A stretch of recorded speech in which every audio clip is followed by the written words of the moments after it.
Welcome, welcome. You have come to our newly inquired podcast, Newly acquired.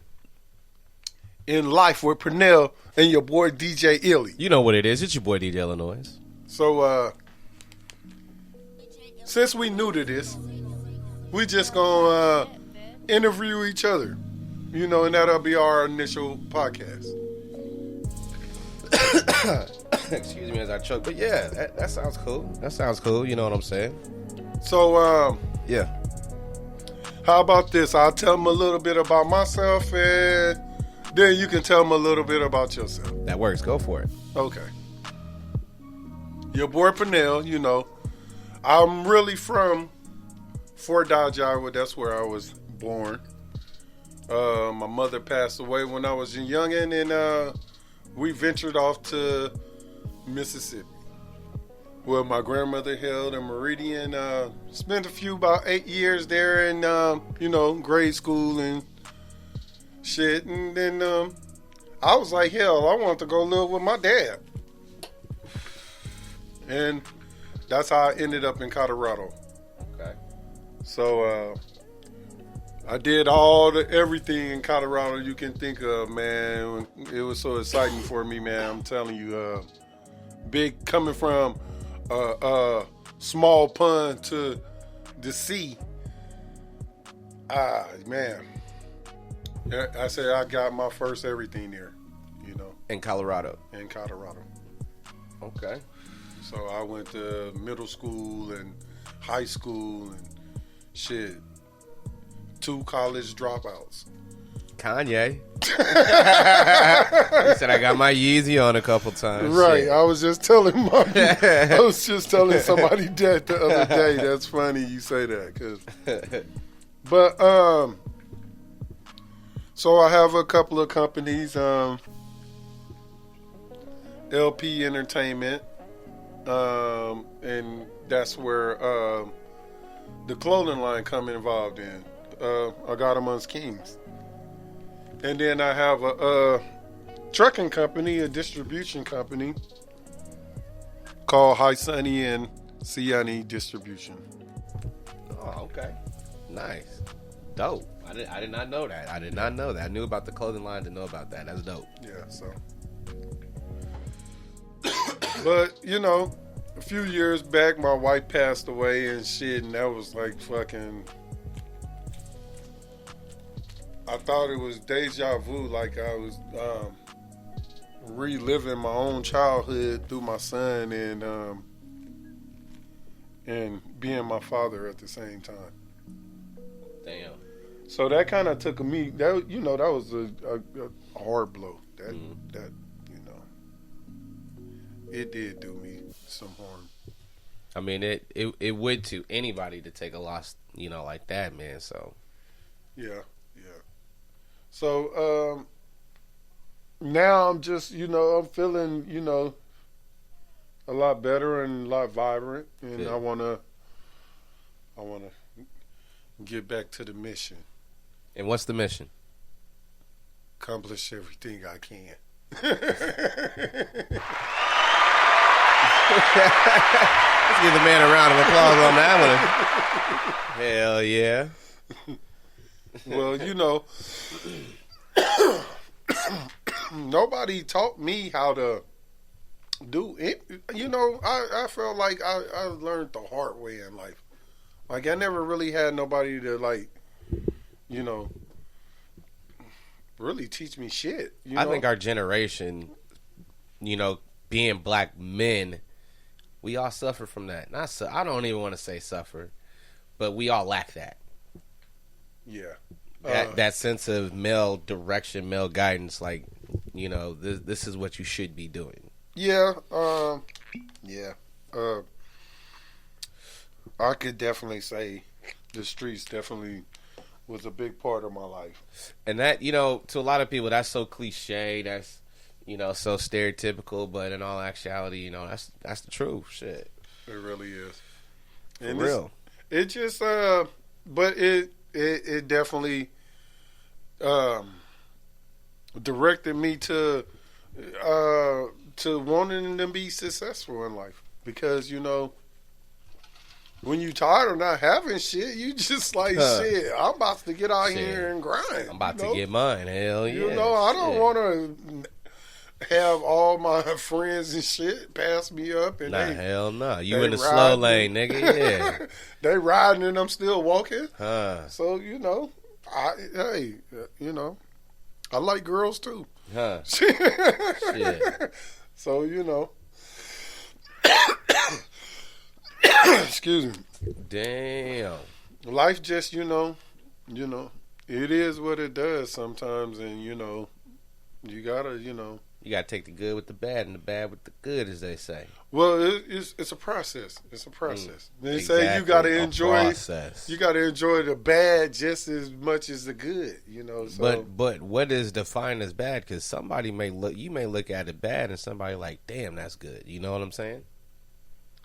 Yeah, because I always tell people, shit, I might have lost more than you done ever got in life. You might not never get more than I done already lost. Damn, did you see how he flipped that one?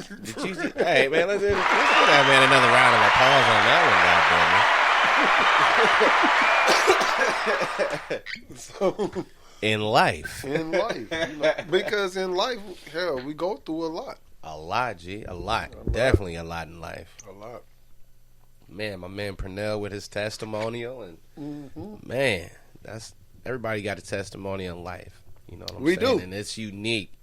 And as you go through life and you meet people, and I think the most interesting thing about people is their story. Yep. Of what they came through, what they endured, what they're going through now in life.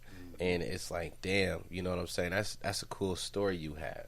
Well, like I said, that's why we did started this podcast, because, you know, in life, you know, your opinion matters more than mine, shit. So I think that's what we also got lost about is people's opinions. Like, nah, nigga, your opinion is better. My opinion is better than yours. And instead of like what you just said, like, hey, your opinion matters a little bit. Let me hear what you got to say. Now, do you see how I like to say everything come back full circle?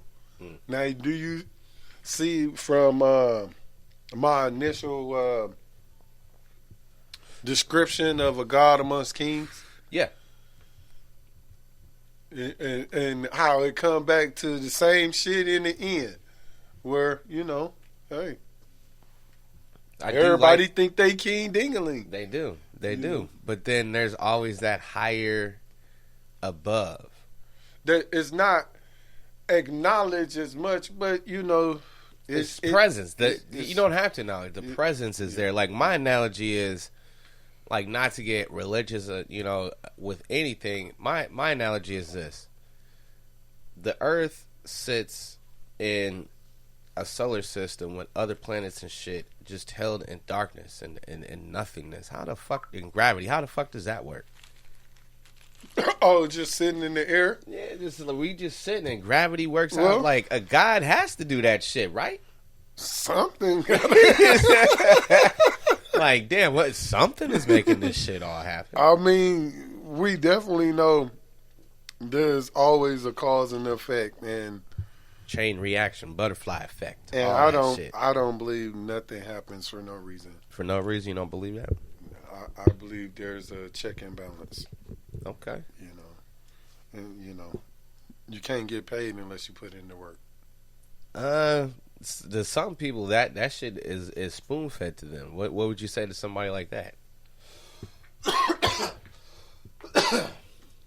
Thank God you had good parents. Damn.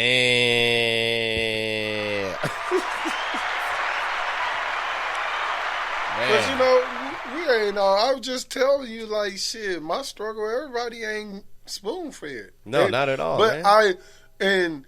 See, in the death of my wife and my son, and I can see myself in him, but he don't, I mean, yes, he still goes through the same traumatic struggle that I have to go through. He's going to always go through that. Mm-hmm. You know what I mean? It's a part of him now.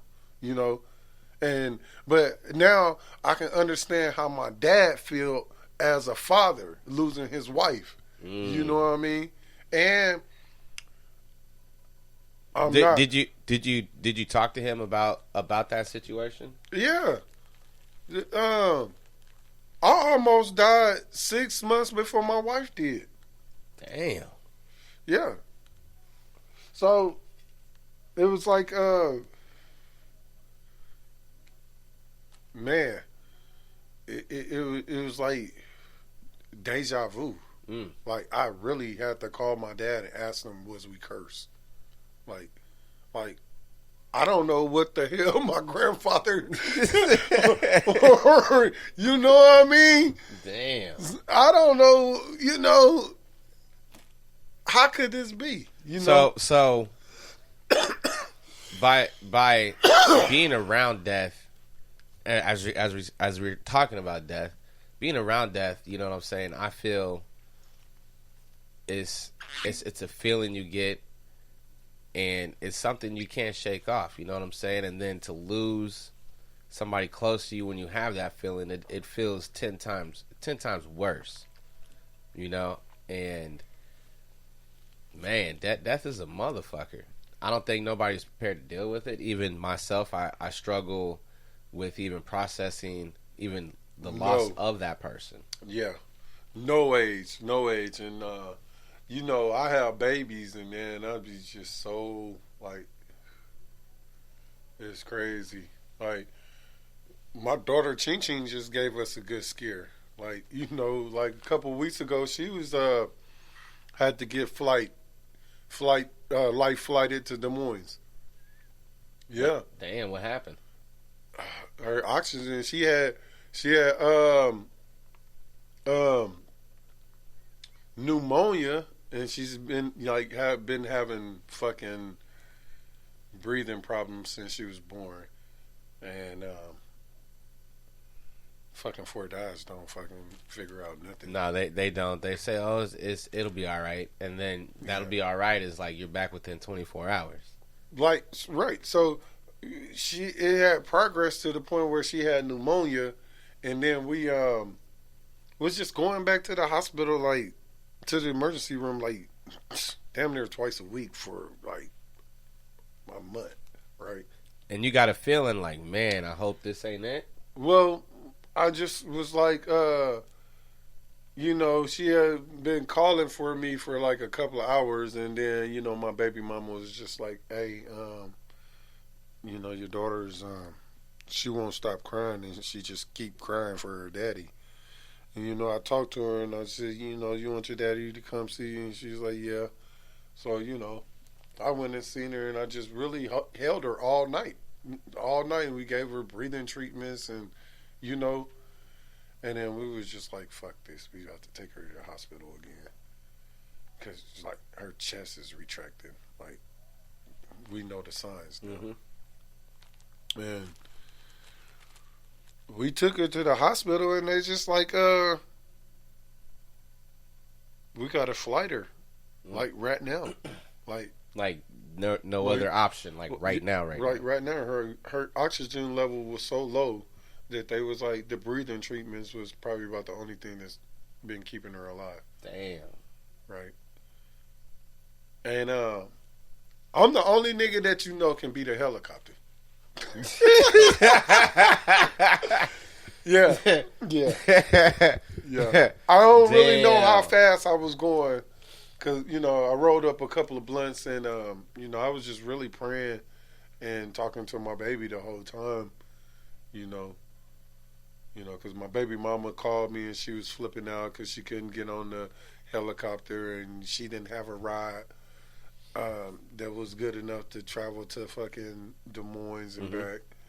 And, you know, she was spazzing out, and, you know. So, one thing that I pick up about that is another thing, like I can speak on my end, is the presence of a father figure. Not only that, a father that's a black man that's in their kid's life. Right. Like, we're very stereotypical, like, that nigga ain't shit. Yep. That nigga is good for nothing. He don't do shit. Yeah. and to see a black man, a black father, you know what I'm saying, step up and be that.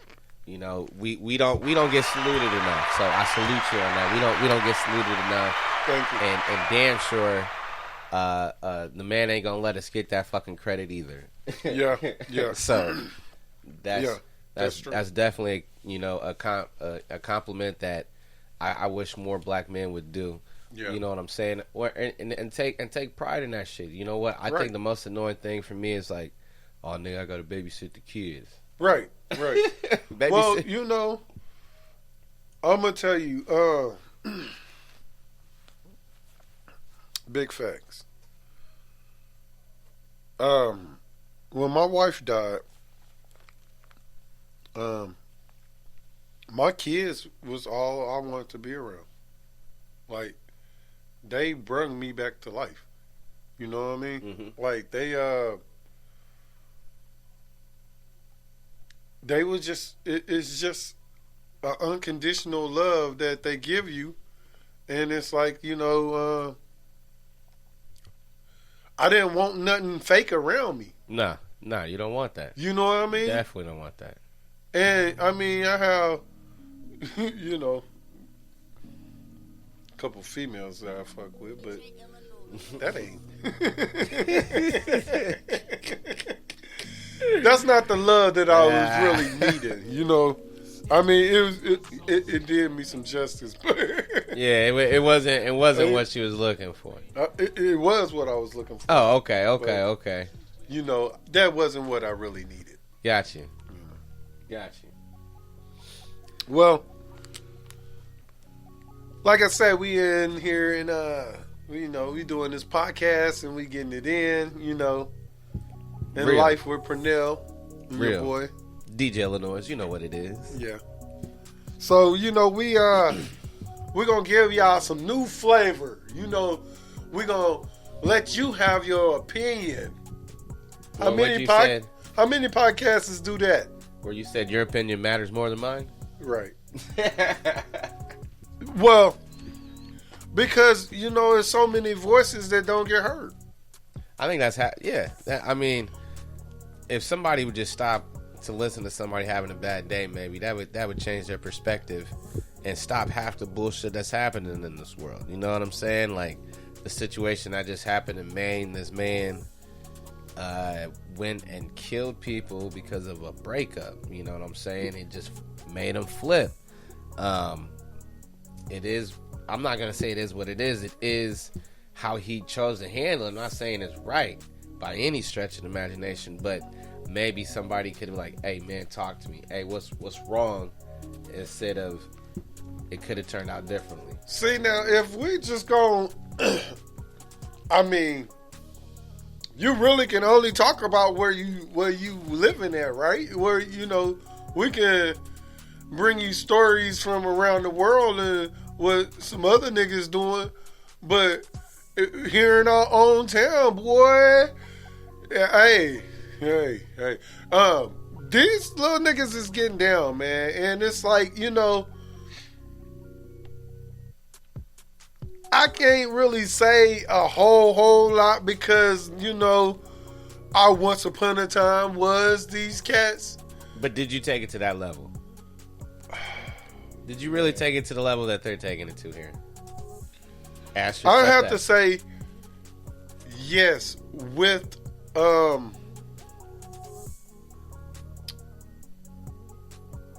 like when we did shit there was a purpose to why we was doing the shit we was doing. So they'll tell you the same thing. Well, there's a purpose in me doing this. Well, yeah, but the purposes are different. You know, they're like, you know, there's really no logics, you know. So you're saying your purpose has some logic or some rationality behind it? No, don't get me wrong. I'm not saying anything that I did was any better than anybody else. No. Yeah, I'm not saying that. I'm just saying. I'm just saying we lived in different times and, you know, we didn't, you know, when we went in and you know, we had to go, you know, take field trips.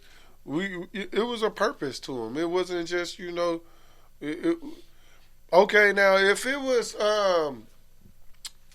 in the moment, like, spur of the moment, that's because, some niggas done ran up on us or something. That's or totally we done different. ran into some niggas. But are these situations that? I don't believe they are. No, they're not the same now. Like, it's like senseless killing now. Like, now, I just, like I said, there's no point. There's like,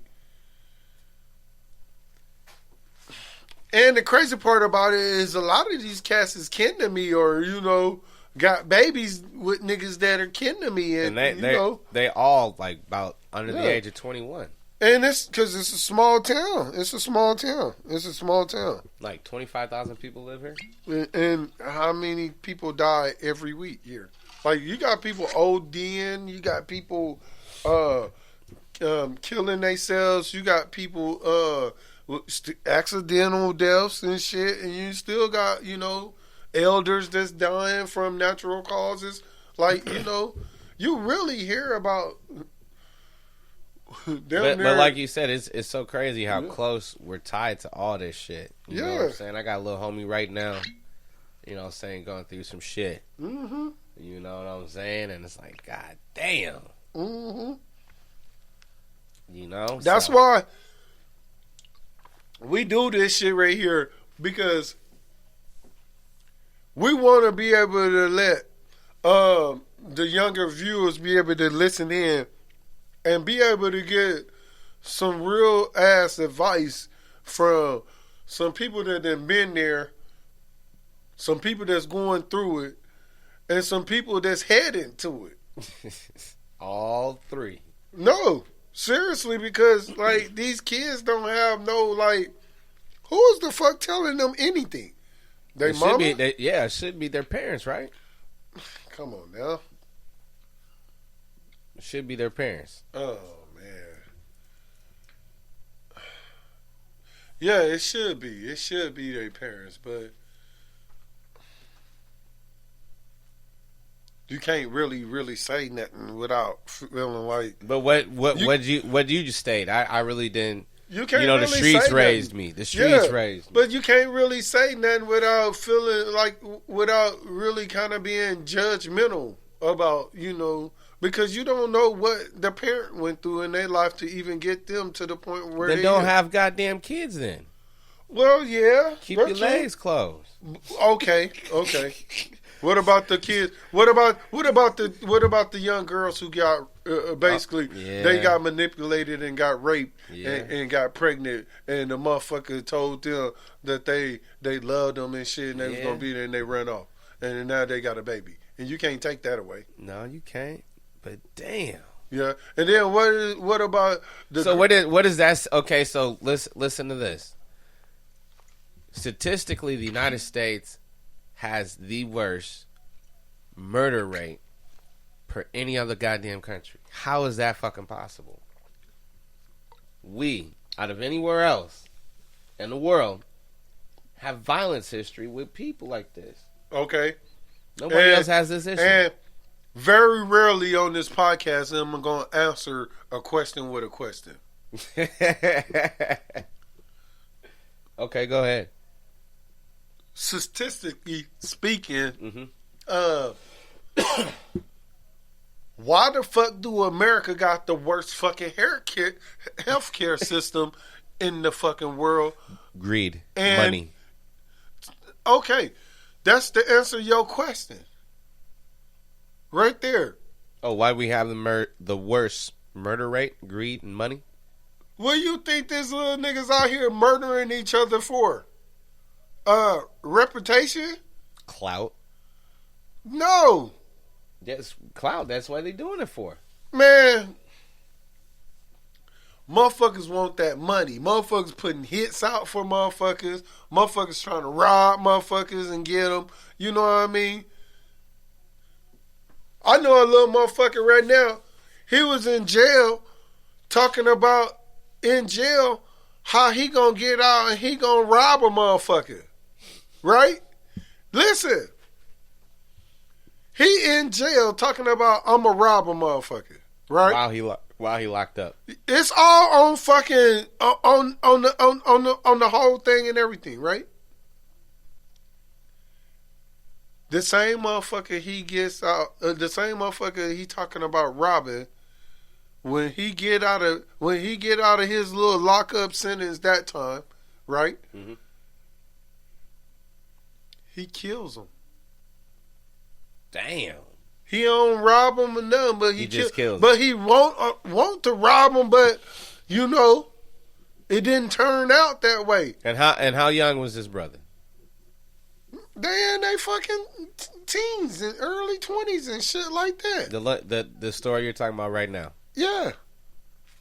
So another thing I find with this young demographic is I was watching a little hip hop thing on YouTube, and this little nigga said prison is the best thing that happened to me. Everybody should go to prison. I said, what the fuck? You know what?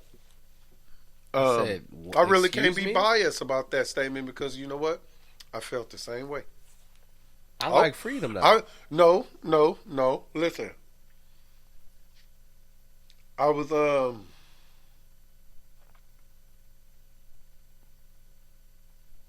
18, 19.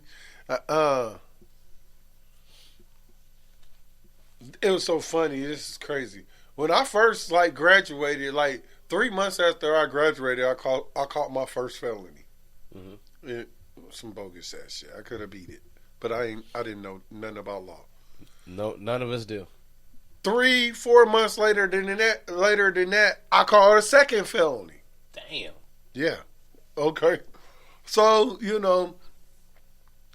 I stayed out of trouble and shit, and, I was getting a little bit of money.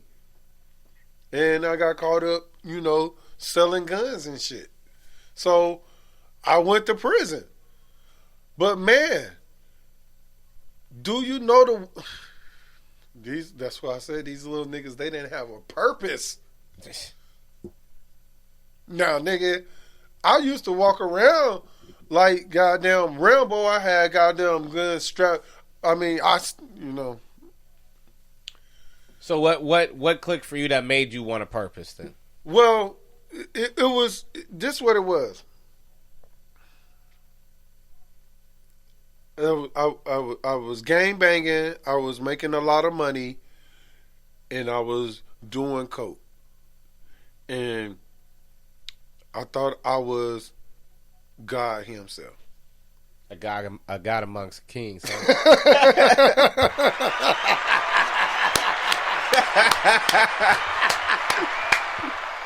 Right. No, for real. And seriously, and I was just like, man, when I was on that shit, I just was like, either you was my best friend or my worst enemy. There was no in between, and I was just in so many different shootouts, and it was real. Wow, it was just real. Living wild, huh? Man, it was real. It was really real. And I just knew from the lifestyle that I was living, I was like, either I'm going to, end up in prison for the rest of my life from killing somebody, or I was going to get killed. Or both can happen. Mm-hmm. You can still get killed in prison. Mm-hmm. So I was just like, it was too much. And I was just, I had got on my knees one night and I prayed to God, and He sent me to prison. He sent me to prison. In the middle of all of this shit. He sent me to prison. Damn. And I had recognized the sign, because I was just, the girl I was with, we sitting here telling each other about how the motherfucker that is setting me up. We sitting here going over the whole plot, and I'm telling the bitch, like, shut up. I know what I'm doing. But we really talking about the whole plot that he's plotting on me. And I just, like I said, Damn. you know, couldn't nobody tell me shit. God amongst kings. Right. And couldn't nobody tell me shit. And I was just like, okay, he sent me to prison. I recognized his sign. You know, I thanked him for it. You know, it was hard, though, because, you know, I lost, you know, some family members while I was locked up, you know. Not everybody's down when that shit happens. Yeah, and you know, I knew what I was gonna do when I got out of prison. I had a whole game plan, like, you know, and prison is good for a lot of people. Okay, it is. Like, you know, some people really just need it. You know what I mean? But here's my thing. Some people may need it, but make it click and make it make sense to you where you ain't gotta go back. Yeah, because you know what? Prison is a connection system. It's a network. You can go to prison. Networking. You can go to prison and find $1 million plug. No shit, no cap, for real. Yeah. So, I mean, and I some nigga said that too. He's like, man, prison is like going to college. It is college for us thug lives. But you know what? I don't. I try to hide this shit from my kids for real. You know, because I don't want them to. I tell them, don't be nothing like your dad. I don't. And what happens when you tell them that? You think it sits in there like, what the fuck did he really do? Well, I make examples. I make examples for these kids, because if you don't give it to them with some kind of back end, then you're like, whatever, you don't know shit. Because my son already acts like I ain't never was a kid. You know?